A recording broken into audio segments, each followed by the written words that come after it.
Hi guys, good afternoon. Welcome back to my channel, Yum Yum Herbias.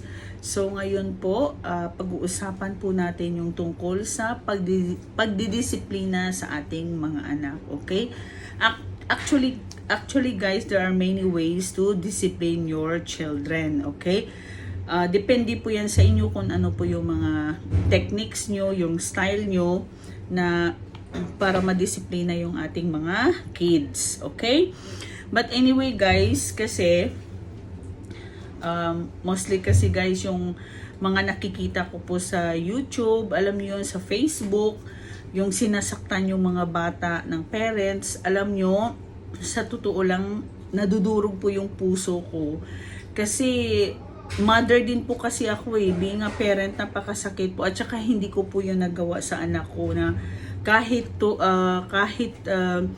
pinch, yung tawag nito, yung kurot, sampal, or pinalo, hindi yan naranasan ng anak ko guys. Siguro napagsabihan ko lang siya, pero not that way na talagang grabe yung sinasabit na yung bata sa ano. Alam mo yun, napakasakit yun sa akin na gagawin yun sa anak ko, no?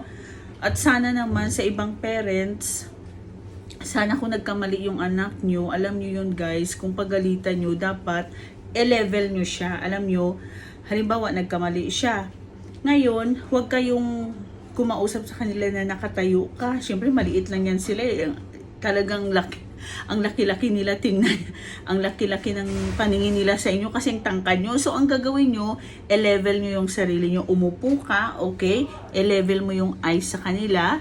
At saka kausapin mo kung ano yung pagkakamali niya, yung ginawa. Ipaintindi mo talaga sa kanya. Kasi yung bata guys, alam nyo, may isip talaga yan. Kumbaga, pag sinaktan mo yung bata, yung trauma niya, nandyan yan siya hanggat sa paglaki, hanggat sa pagtanda, hanggat sa i-apply niya rin yan someday sa anak niya na total sinasaktan ako ng parents ko nung maliit, gagawin ko rin ito sa anak ko. Yun talaga yung instinct nila. So ang dapat yung gawin guys, bilang isang ina, kausapin nyo yung anak nyo. Huwag nyo kaagad siyang saktan. Alam mo yun, kasi hindi talaga maganda, as in. Yun lang masasabi ko guys. Tapos kasi nakakadurog po talaga ng puso, kawawa yung mga bata. The children is the future of the world. Sila yung mga, alam mo yun, sila yung someday ang sa mundo natin na magiging, alam mo yun, sila yung ating future. Alam mo yun? So kaya dapat guys, ingatan natin yung mga anak natin. Mahalin natin sila. Pero hindi po lahat ng bagay ibibigay natin sa kanila. Dapat meron din tayong limit. Okay? Pero sa pagdidisiplina guys, sana naman yung nasa tama lang. Huwag natin silang saktan ng todo-todo. Kasi alam nyo, nakakatrauma yun. Okay? Alam natin, ano ba yung lakas ng isang maliit na bata sa lakas ng isang malaking tao. Alam mo yun? Pag sinampal mo yung bata, automatic yun guys. Alam mo yun? Nakatatak yan sa utak nila hanggat sa paglaki nila. So sana naman, mahalin natin yung ating mga anak. Pero hindi naman yung lahat ibibigay mo, hindi. Dapat meron tayong limit guys, okay?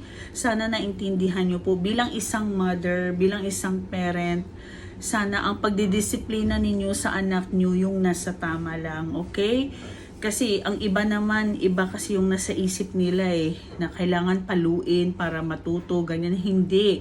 Alam mo, marami kasing paraan guys ang pagdidisiplina sa bata Alam mo yon. So dapat bago natin yung gawin, isipin muna natin ng ilang beses. Kasi alam mo, nasasaktan yan sila. As in, dala-dala nila yan hanggat sa paglaki, hanggat sa pagtanda nila. Okay guys? So sa ngayon po, konting minuto lang binigay ko sa inyo. Sana may natutunan naman po tayo tungkol po sa paano natin ididisiplinahin ang ating mga anak. Okay? At sana yung mga bata naman, yung mga anak natin, sana para hindi magalit si mami at daddy, sana naman makinig po kayo sa amin. Alam niyo yun, makinig kayo sa parents nyo para hindi po maging mainit ang ulo nila. Okay? So, thank you so much guys. Don't forget to to subscribe my channel, Yum Yum Herbias, and also don't forget to like and share. Okay, thank you. Bye!